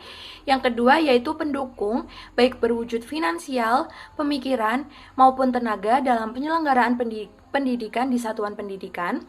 Yang ketiga yaitu pengontrol dalam rangka transparansi dan akuntabilitas penyelenggaraan dan pengeluaran pendidikan di satuan pendidikan. Dan yang terakhir yaitu mediator antara pemerintah dengan masyarakat di satuan pendidikan. Sedangkan fungsi dari Komite Sekolah sendiri yang pertama yaitu mendorong tumbuhnya perhatian dan komitmen masyarakat terhadap penyelenggaraan pendidikan yang bermutu. Yang kedua, melakukan kerjasama dengan masyarakat, baik perorangan, organisasi, dunia usaha, dunia industri, dan pemerintah berkenaan dengan penyelenggaraan pendidikan yang bermutu. Yang ketiga, menampung dan menganalisis aspirasi, ide, tuntutan, dan berbagai kebutuhan pendidikan yang diajukan diajukan oleh masyarakat. Yang keempat, memberikan masukan, pertimbangan, dan rekomendasi kepada satuan pendidikan mengenai yang pertama, kebijakan dan program pendidikan, yang kedua, rencana anggaran pendidikan dan belanja sekolah, yang ketiga, kriteria kinerja satuan pendidikan, yang keempat, kriteria tenaga kependidikan, yang kelima, kriteria fasilitas pendidikan, dan yang keenam, hal-hal yang terkait dengan pendidikan. Fungsi dari komite sekolah yang kelima yaitu mendorong orang tua dan masyarakat berpartisipasi dalam pendidikan guna mendukung peningkatan mutu dan pemerataan pendidikan. Yang keenam, menggalang dana masyarakat dalam rangka pembiayaan penyelenggaraan pendidikan di satuan pendidikan. Dan yang terakhir, yaitu melakukan evaluasi dan pengawasan terhadap kebijakan, program, penyelenggaraan, dan keluaran pendidikan di satuan pendidikan. Materi selanjutnya akan dijelaskan oleh Mbak Rahma Istaufa. Waktu dan layar saya persilahkan. Baik, selanjutnya saya akan mempresentasikan tentang keanggotaan Dewan Komite dan Dewan Pendidik Sekolah. Yang pertama adalah keanggotaan Dewan Pendidik di sekolah. Keanggotaan Dewan Pendidik terbagi menjadi dua. Yang pertama adalah unsur masyarakat yang berasal dari beberapa lembaga. Yang pertama adalah Lembaga Swadaya Masyarakat atau LSM di bidang pendidikan. Yang B, tokoh masyarakat. C, tokoh pendidikan. D, yayasan penyelenggara pendidikan sekolah, baik sekolah luar, sekolah dalam, madrasah, pesantren. Yang E, dunia usaha industri, asosiasi profesi. Yang F, organisasi profesi tenaga kependidikan. G, komite sekolah. Yang unsur kedua adalah unsur birokrasi legislatif, dapat dilibatkan sebagai keanggotaan Dewan Pendidik yang maksimal terdiri dari 4-5 orang. Berikutnya adalah jumlah anggota Dewan Pendidik maksimal adalah 17 orang, atau jumlahnya harus gasal. Yang kedua adalah kepengurusan Dewan Pendidikan. Kepengurusan Dewan Pendidikan sekurang-kurangnya terdiri dari 1 ketua, 2 sekretaris, dan 3 bendahara. Pengurus yang dipilih dan dipilih oleh anggota sendiri. Ketua bukan dari unsur pemerintah, daerah, dan DPRD. Berikutnya adalah anggaran dasar AD dan anggaran rumah tangga atau ART. Dewan Pendidikan wajib memiliki AD dan ART. Anggaran dasar sebagaimana yang dimaksud sekurang-kurangnya memuat 1. Nama dan tempat kedudukan. 2. Dasar, tujuan, dan kegiatan. Yang ketiga adalah keanggotaan dan kepengurusan. Keempat, hak dan kewajiban anggota dan pengurus. Yang kelima, keuangan. Keenam, mekanisme kerja dan rapat-rapat. Ketujuh, perubahan AD dan ART dan perubahan organisasi. Berikutnya adalah keanggotaan komite sekolah. Keanggotaan komite sekolah terdiri dari beberapa unsur. Yang pertama, unsur masyarakat yang dapat berasal dari 1. Orang tua atau wali peserta didik. Kedua, tokoh masyarakat. 3. Tokoh pendidikan. 4. Dunia industri. 5. Organisasi profesi tenaga pendidikan. 6. Wakil alumni. 7. Wakil peserta didik. Unsur yang kedua adalah unsur Dewan Guru, yayasan atau lembaga penyelenggara pendidikan, badan pertimbangan desa. Dapat pula dilibatkan sebagai anggota komite sekolah, yang maksimal terdiri dari 3 orang. Anggota komite sekolah sekurang-kurangnya berjumlah 9 orang dan jumlahnya gasal, tidak boleh genap. Baik, berikutnya adalah kepengurusan komite sekolah. Kepengurusan komite sekolah sekurang-kurangnya terdiri atas 1 ketua, 2 sekretaris, dan 3 bendahara. Kepengurusan yang dipilih dari anggota itu sendiri. Ketua bukan berasal dari kepala satuan pendidikan. Berikutnya adalah anggaran dasar AD dan anggaran rumah tangga atau ART. Dewan Pendidikan wajib memiliki AD dan ART. Anggaran dasar sebagaimana yang dimaksud sekurang-kurangnya memuat 1. Nama dan tempat kedudukan. 2. Dasar, tujuan, dan kegiatan. Yang ketiga adalah keanggotaan dan kepengurusan. Keempat, hak dan kewajiban anggota dan pengurus. Yang kelima, keuangan. Keenam, mekanisme kerja dan rapat-rapat. Ketujuh, perubahan AD dan ART dan perubahan organisasi. Materi selanjutnya merupakan perbedaan antara Dewan Pendidikan dan Komite Sekolah. Perbedaan antara Dewan Pendidikan dan Komite Sekolah terdapat 3 hal. Yang pertama, peran, fungsi, serta tujuan. Peran dari Dewan Pendidikan sendiri terdapat 4. Yang pertama, pemberi pertimbangan atau advisory agency. Yang kedua, sebagai pendukung atau supporting agency. Yang ketiga, sebagai pengontrol atau controlling agency. Dan yang keempat, mediator antara pemerintah eksekutif dan Dewan Perwakilan Rakyat Daerah Legislatif dengan masyarakat. Sedangkan peran dari komite sekolah sendiri, yang pertama, pemberi pertimbangan atau advisory agency. Yang kedua, pendukung atau supporting agency. Yang ketiga, pengontrol atau controlling agency. Dan yang keempat, mediator antara pemerintah eksekutif dengan masyarakat di satuan pendidikan. Sedangkan fungsi dari Dewan Pendidikan sendiri berfungsi dalam peningkatan mutu pelayanan pendidikan dengan memberikan pertimbangan, arahan, dan dukungan tenaga, sarana dan prasarana, serta pengawasan pendidikan pada tingkat nasional, provinsi, dan kota atau kabupaten. Sedangkan fungsi dari komite sekolah sendiri mendorong tumbuhnya perhatian dan komitmen masyarakat terhadap penyelenggaraan mutu pendidikan. Perbedaan selanjutnya adalah tujuan. Tujuan dari Dewan Pendidikan yang pertama, mewadahi dan menyalurkan aspirasi prakarsa masyarakat dalam melahirkan kebijakan dan program pendidikan.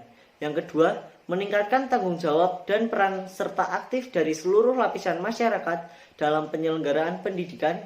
Dan yang ketiga, menciptakan suasana dan kondisi transparan, akuntabel, dan demokratis dalam penyelenggaraan dan pelayanan pendidikan yang bermutu. Sedangkan tujuan dari komite sekolah sendiri yang pertama, mewadahi dan menyalurkan aspirasi dan prakarsa masyarakat dalam melahirkan kebijakan operasional di program pendidikan di satuan pendidikan. Dan yang kedua, meningkatkan tanggung jawab dan peran serta masyarakat dalam penyelenggaraan pendidikan di satuan pendidikan. Yang ketiga, menciptakan suasana dan kondisi transparan, akuntabel, dan demokratis dalam penyelenggaraan dan pelayanan pendidikan yang bermutu di satuan pendidikan. Kewajiban dan hak guru menurut UU SPN nomor 20 tahun 2003. Menurut Sutomo, kewajiban adalah sesuatu yang harus dilaksanakan oleh seseorang sesuai dengan tugas dan tanggung jawabnya. Sedangkan tanggung jawab merupakan sikap seseorang yang diciptakan dari dalam diri individu yang bersangkutan. Hak adalah sebagai wewenang seseorang atas sesuatu yang berkaitan dengan pelaksanaan tugasnya. Antara hak dan kewajiban saling berkaitan satu dengan yang lainnya. Umumnya, suatu hak diikuti dengan kewajiban yang harus dilakukan oleh seseorang. Kewajiban guru menurut UU SPN nomor 20 tahun 2003 terdapat 3 poin. Yang pertama yaitu menciptakan suasana pendidikan yang bermakna, menyenangkan, kreatif, dinamis, dan dialogis. Yang kedua, mempunyai komitmen secara profesional untuk meningkatkan mutu pendidikan. Dan yang ketiga, memberikan teladan dan menjaga nama baik lembaga, profesi, dan kedudukan sesuai dengan kepercayaan yang diberikan kepadanya. Hak guru menurut UU SPN nomor 20 tahun 2003 terdapat 5 poin. Yang pertama yaitu penghasilan dan jaminan kesejahteraan sosial yang pantas dan memadai. Yang kedua, pembayaran sesuai dengan tugas dan prestasi kerja. Yang ketiga, pembinaan karir sesuai dengan tuntutan peningkatan kualitas. Yang keempat, perlindungan hukum dalam melaksanakan tugas dan hak atas hasil kekayaan intelektual. Dan yang terakhir, kesempatan untuk menggunakan sarana atau prasarana fasilitas pendidikan untuk menunjang kelancaran pelaksanaan tugas. Selanjutnya, kewajiban dan hak guru berdasarkan UUGD. Kewajiban guru berdasarkan UUGD pasal 20 dibagi menjadi beberapa. Yang pertama, merencanakan pembelajaran, melaksanakan proses pembelajaran yang bermutu, serta menilai dan mengevaluasi hasil pembelajaran. Yang kedua, meningkatkan dan mengembangkan kualifikasi akademik dan kompetensi secara berkelanjutan sejalan dengan perkembangan ilmu pengetahuan, teknologi, dan seni. Yang ketiga, bertindak objektif dan tidak diskriminatif atas dasar perkembangan jenis kelamin, agama, suku, ras, dan kondisi fisik tertentu, atau latar belakang keluarga dan status sosial ekonomi peserta didik dalam pembelajaran. Yang keempat, menjunjung tinggi peraturan perundang-undangan, hukum, dan kode etik guru, serta nilai-nilai agama dan etika. Yang kelima, memelihara dan memupuk persatuan dan kesatuan bangsa. Hak guru berdasarkan UUGD nomor 14 tahun 2005 pasal 14. Yang pertama, memperoleh penghasilan di atas hidup minimum dan jaminan kesejahteraan sosial. Yang kedua, mendapatkan promosi dan penghargaan sesuai dengan tugas dan prestasi kerja.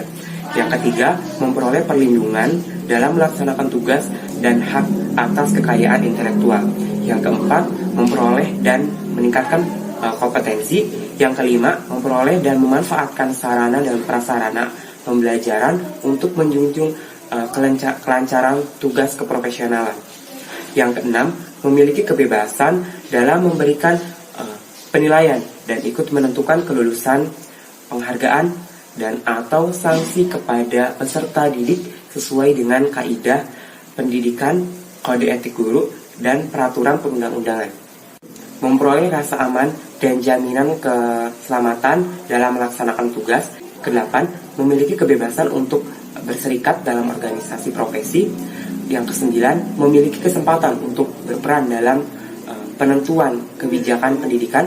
Yang kesepuluh, memperoleh kesempatan untuk mengembangkan dan meningkatkan kualifikasi akademik dan kompetensi. 11, memperoleh pelatihan dan pengembangan profesi dalam bidangnya. Selanjutnya, kita akan mempelajari tentang kewajiban guru menurut angka kredit. Sebelumnya, kita perlu mengetahui apa sih angka kredit itu. Angka kredit merupakan satuan nilai dari tiap butir kegiatan dan atau akumulasi nilai butir-butir kegiatan yang harus dicapai oleh seorang guru dalam rangka pembinaan karir, kepangkatan, dan jabatannya. Kemudian, apa saja sih kewajiban guru itu? Yang pertama, merencanakan pembelajaran atau membimbing, melaksanakan pembelajaran atau bimbingan yang bermutu menilai, dan mengevaluasi hasil pembelajaran atau bimbingan, serta melaksanakan pembelajaran atau perbaikan dan pengayaan.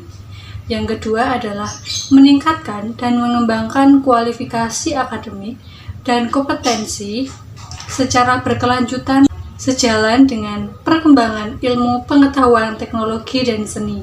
Yang ketiga, bertindak objek dan tidak diskriminatif atas pertimbangan jenis kelamin, agama, suku, ras, dan kondisi fisik tertentu, latar belakang keluarga, dan status sosial ekonomi peserta didik dalam pembelajaran. Yang keempat, menjunjung tinggi peraturan perundang-undangan hukum dan kode etik guru serta nilai agama dan etika.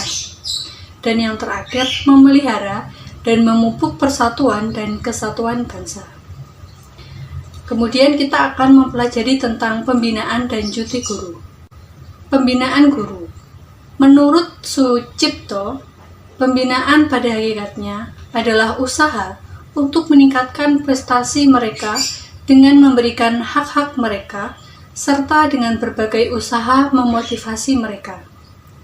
Dalam Undang-Undang Nomor 8 Tahun 1974 yang telah diubah dalam UU Nomor 43 Tahun 1999 dengan tegas digariskan bahwa pembinaan pegawai negeri sipil didasarkan atas sistem karir dan sistem prestasi kerja.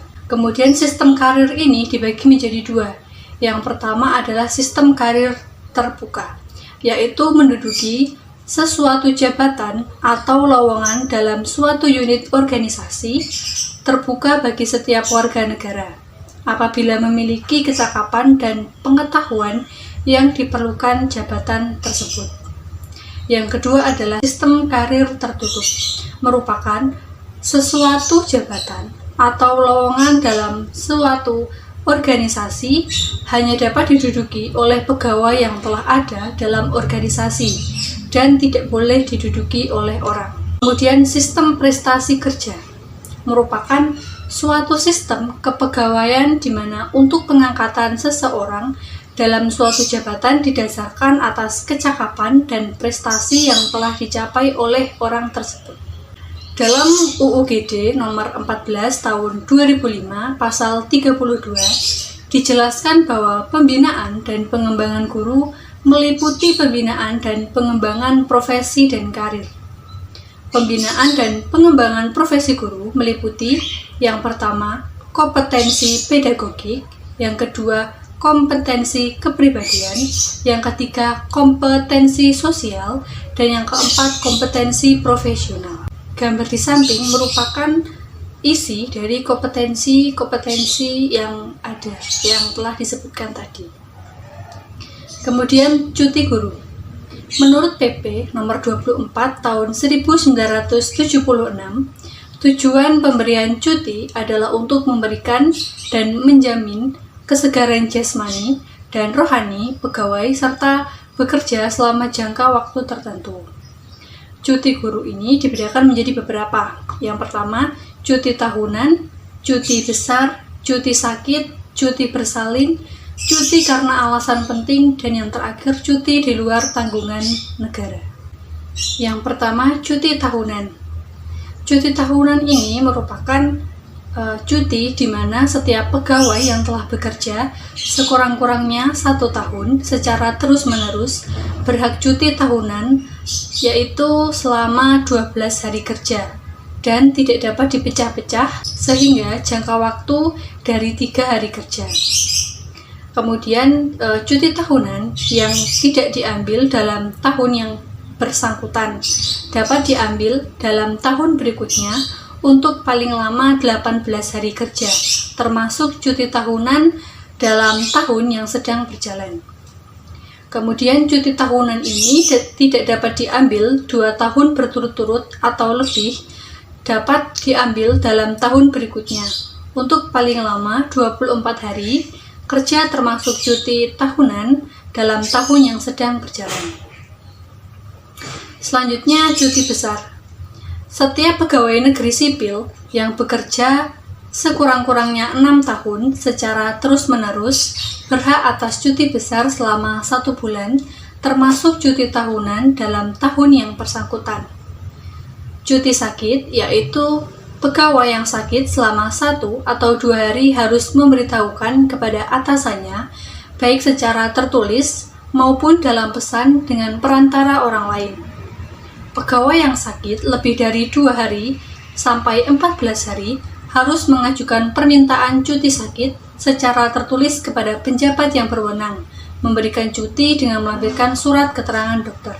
Pegawai yang sakit lebih dari 14 hari harus mengajukan cuti dengan melampirkan surat keterangan dokter yang ditunjuk oleh Menteri Kesehatan. Cuti sakit tersebut diberikan untuk paling lama 1 tahun dan dapat ditambah untuk paling lama 6 bulan. Pegawai yang telah menderita sakit selama 1 tahun 6 bulan dan belum sembuh dari penyakitnya harus diuji kembali kesehatannya oleh dokter yang ditunjuk oleh Menteri Kesehatan.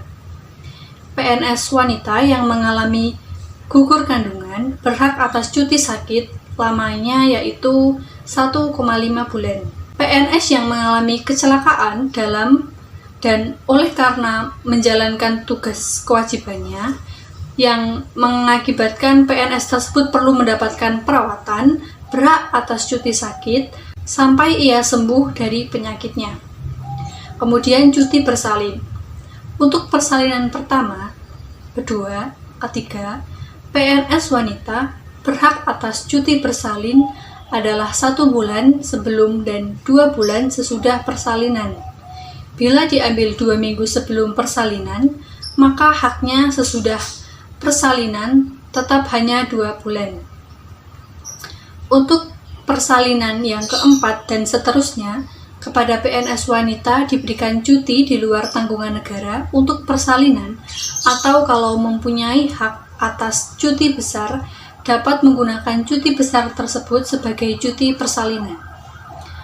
Kemudian, cuti karena alasan sakit. PNS berhak atas cuti karena alasan penting untuk paling lama 2 bulan. Lamanya cuti karena alasan penting hendaknya ditetapkan sedemikian rupa sehingga benar-benar hanya untuk waktu yang diperlukan saja. Cuti di luar tanggungan negara. Cuti di luar tanggungan negara diberikan kepada PNS yang telah bekerja sekurang-kurangnya 5 tahun secara terus-menerus karena alasan-alasan pribadinya yang penting dan mendesak. Untuk materi yang pertama yaitu disiplin guru. Menurut tim MKDK IKIP Semarang, PP nomor 30 tahun 1980 dan diubah dalam PP nomor 53 tahun 2010 mengatur tentang disiplin PNS. Peraturan disiplin pegawai adalah peraturan yang mengatur kewajiban, larangan, dan sanksi apabila kewajiban tidak ditaati dan larangan dilanggar. Pelanggaran disiplin adalah setiap ucapan, tulisan, atau perbuatan pegawai yang melanggar ketentuan peraturan disiplin, baik yang dilakukan di dalam maupun di luar jam kerja. Tingkat dan jenis hukuman disiplin. Yang pertama yaitu jenis hukuman disiplin ringan yang berisikan A. Teguran lisan, B. Teguran tertulis, C. Pernyataan tidak puas secara tertulis. Yang kedua yaitu jenis hukuman disiplin sedang yang berisikan A. Penundaan kenaikan gaji berkala untuk paling lama 1 tahun, B.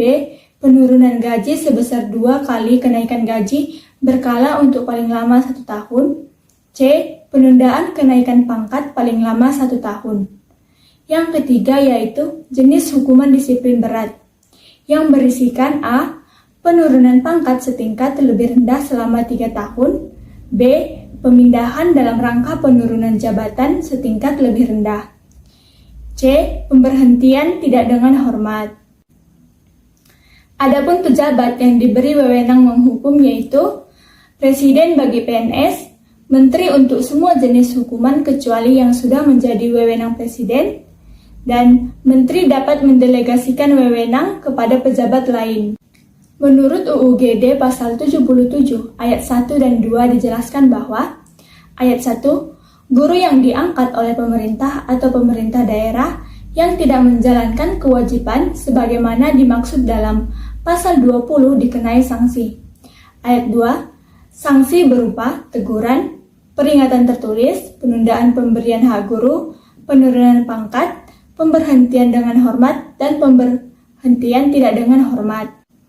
Materi selanjutnya yaitu DP3 atau sasaran kinerja. Menurut PP nomor 10 tahun 1979 dalam Sotjipto, DP3 adalah suatu daftar yang memuat hasil penilaian pelaksanaan pekerjaan seorang pegawai atau PNS dalam jangka waktu 1 tahun yang dibuat oleh pejabat penilai.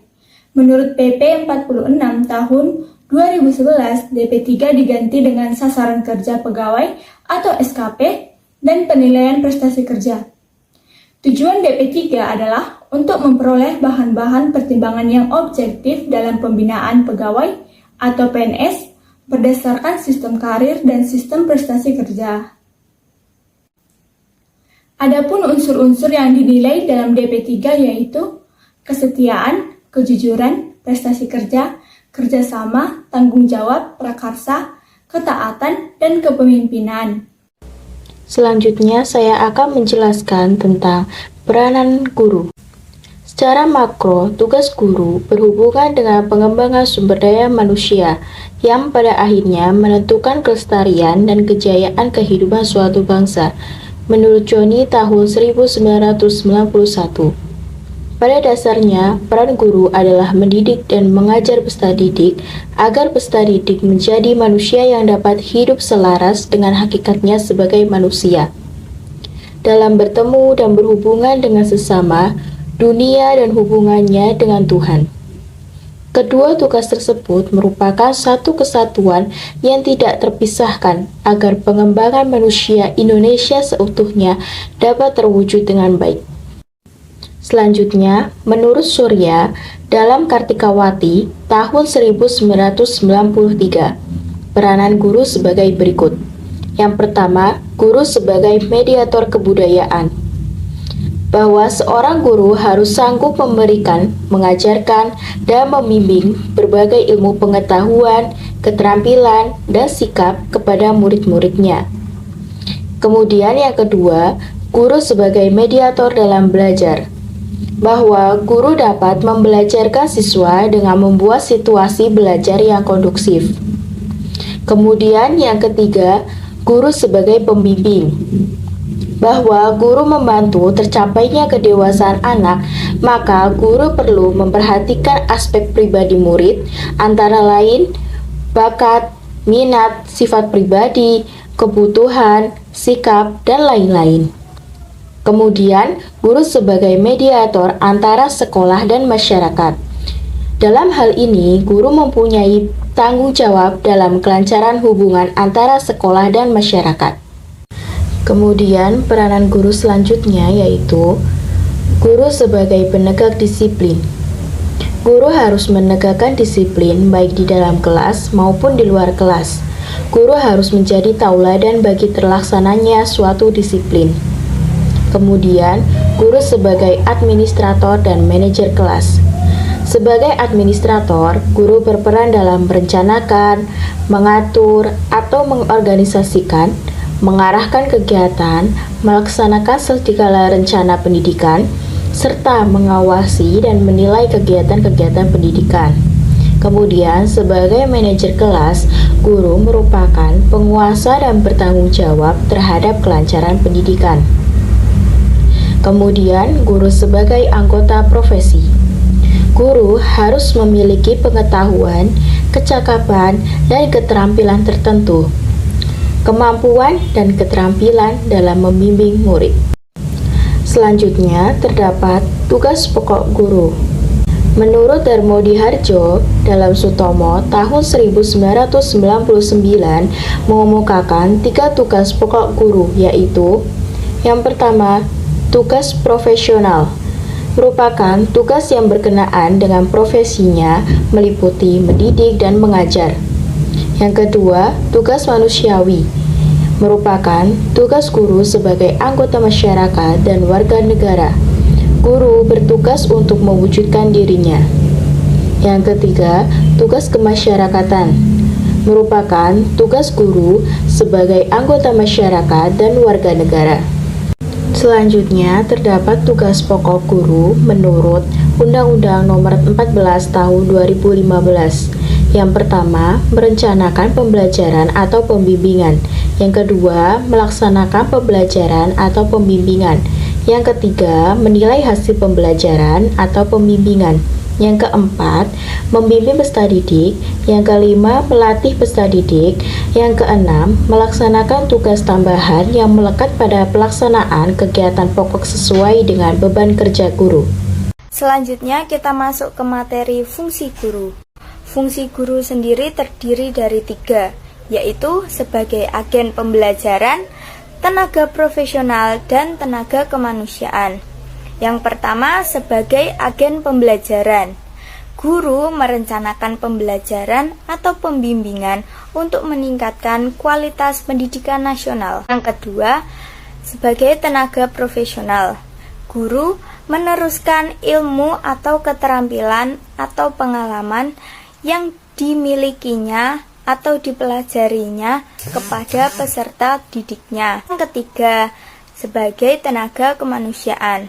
Guru berusaha mengembangkan atau membina segala potensi, bakat, atau pembawaan yang ada pada diri siswa, serta membentuk wajah ilahi dalam dirinya. Selanjutnya, ada tugas kepala sekolah. Sesuai dengan Kemendikbud nomor 0489 Undang tahun 1992 dan Kemendikbud nomor 054 Undang 1993 menyebutkan bahwa seorang kepala sekolah mempunyai beberapa tugas, yaitu yang pertama, menyelenggarakan kegiatan pendidikan, kedua, membina kesiswaan, ketiga, melaksanakan bimbingan dan penilaian bagi guru dan tenaga kependidikan lainnya, yang keempat, menyelenggarakan administrasi sekolah, yang kelima, merencanakan pengembangan, pendayagunaan, dan pemeliharaan sarana prasarana, yang keenam, melaksanakan hubungan sekolah dengan lingkungan, orang tua, dan masyarakat. Selain itu, kepala sekolah juga mempunyai tugas di bidang manajer, yaitu yang pertama, bekerja dengan dan melalui orang lain. Yang kedua, bertanggung jawab dan mempertanggungjawabkan keberhasilan dan kegagalan bawahan merupakan cerminan langsung keberhasilan atau kegagalan kepala sekolah. Yang ketiga, menghadapi berbagai persoalan dengan segala keterbatasan. Yang keempat, memecahkan persoalan melalui suatu analisis, kemudian menyelesaikan persoalan dengan solusi yang feasibel. Yang kelima, kepala sekolah sebagai juru penengah apabila ada perselisihan. Yang keenam, kepala sekolah sebagai politisi yang berusaha meningkatkan, mengembangkan program dan organisasi. Yang ketujuh, kepala sekolah merupakan seorang diplomat yang mewakili sekolah dalam pertemuan resmi. Yang terakhir, kepala sekolah sebagai pengambil keputusan yang diharapkan dapat menyelesaikan persoalan yang sulit. Topik pertama yang akan kita bahas yaitu mengenai supervisi pendidikan. Tentunya kita harus mengerti terlebih dahulu apa sih supervisi itu.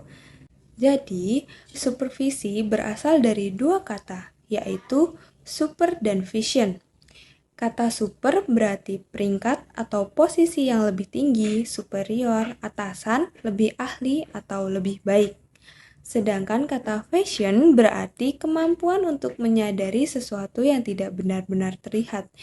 Pernyataan ini menurut ID tahun 2014. Singkatnya adalah supervisi merupakan pandangan dari orang yang lebih ahli kepada orang yang memiliki keahlian di bawahnya. Sedangkan orang yang melakukan supervisi disebut dengan supervisor.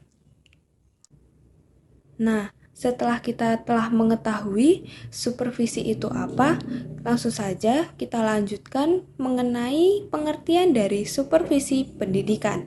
Jadi, supervisi pendidikan adalah upaya teknis pelayanan profesional dengan tujuan utama untuk mempelajari dan memperbaiki bersama-sama para guru atau pendidik dalam membimbing dan mempengaruhi perkembangan peserta didiknya. Dengan kata lain, supervisi pendidikan ialah suatu kegiatan yang disediakan dan dilaksanakan untuk membantu para guru agar menjalankan pekerjaan mereka dengan lebih baik. Artinya, supervisi pendidikan ialah aktivitas pembinaan sistematis dan terencana dari pemimpin lembaga pendidikan kepada tenaga teknis sekolah agar melakukan pekerjaan mereka secara lebih efektif dan efisien. Selanjutnya yaitu topik yang kedua, tujuan dari supervisi pendidikan. Jadi, tujuan dari supervisi pendidikan terdiri dari yang pertama yaitu membantu guru agar lebih mengerti atau menyadari tujuan-tujuan pendidikan untuk mencapai tujuan nasional. Selanjutnya, membantu guru untuk lebih memanfaatkan pengalamannya sendiri. Ketiga, membantu guru agar lebih menyadari dan mengerti kebutuhan dan masalah siswa. Yang keempat, memperbesar kesadaran guru terhadap tata kerja yang demokratis dan kooperatif. Maksudnya yaitu meningkatkan kerjasama antar tenaga kerja atau tenaga pendidik. Selanjutnya yaitu membantu guru dalam menilai kemajuan perkembangan peserta didik secara tepat. Dalam mencapai tujuan supervisi pendidikan, tentunya terdapat beberapa peran di dalamnya. Peran itu terdiri dari yang pertama yaitu koordinator.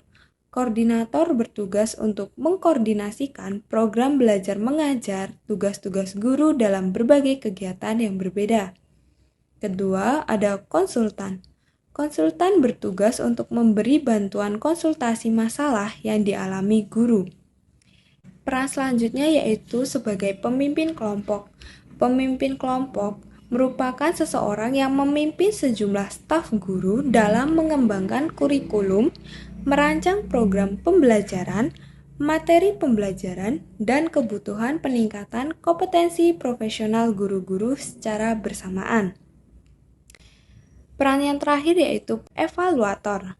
Evaluator supervisor dapat membantu guru dalam menilai hasil dan proses belajar mengajar dalam upaya pembinaan kompetensi profesional guru. Baik, selanjutnya adalah prinsip supervisi pendidikan. Prinsip supervisi pendidikan terdapat 4 prinsip. Yang pertama yaitu prinsip ilmiah.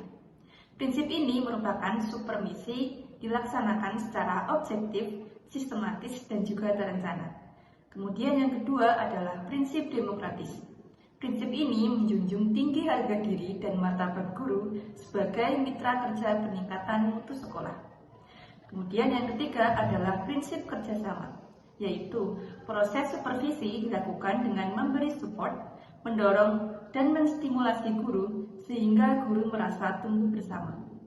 Kemudian yang keempat adalah prinsip konstruktif dan kreatif yang meliputi pertama, pihak yang dibimbing dan diawasi harus dapat menimbulkan dorongan untuk bekerja.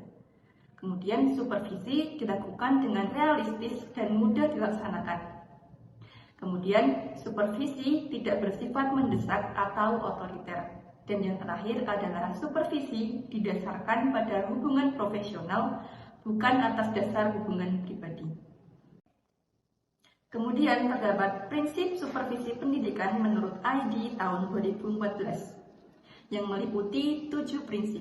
Yang pertama yaitu tertuju kepada strategi sebagai kunci sasaran yang menentukan keberhasilan. Yang kedua, kontrol harus menggunakan umpan balik sebagai revisi dalam mencapai tujuan. Yang ketiga, harus fleksibel dan responsif terhadap perubahan kondisi dan lingkungan. Yang keempat adalah cocok dengan organisasi. Yang kelima, merupakan kontrol diri sendiri. Yang keenam, bersifat langsung, yaitu pelaksanaan kontrol di tempat bekerja. Dan yang ketujuh adalah memperhatikan hakikat manusia dalam mengontrol para petugas pendidikan. Selanjutnya adalah fungsi supervisi pendidikan. Fungsi supervisi pendidikan meliputi A. Mengkoordinasikan semua usaha sekolah untuk peningkatan mutu sekolah dan mutu pembelajaran. B. Melengkapi kepemimpinan sekolah bagi kepala sekolah dan guru-guru. C. Memperluas wawasan pengalaman guru-guru dalam pembelajaran. D. Menstimulasi usaha-usaha yang kreatif untuk peningkatan mutu sekolah dan mutu pembelajaran. E. Menyediakan fasilitas dan penilaian yang diperlukan secara terus-menerus. F. Menganalisis situasi belajar mengajar secara terus-menerus. G. Memberikan pengetahuan dan keterampilan kepada setiap anggota staf sekolah sesuai dengan tugas pokoknya. Dan yang terakhir adalah H. Memberikan wawasan yang lebih luas dan terintegrasi dalam merumuskan tujuan pendidikan dan meningkatkan kemampuan mengajar para guru.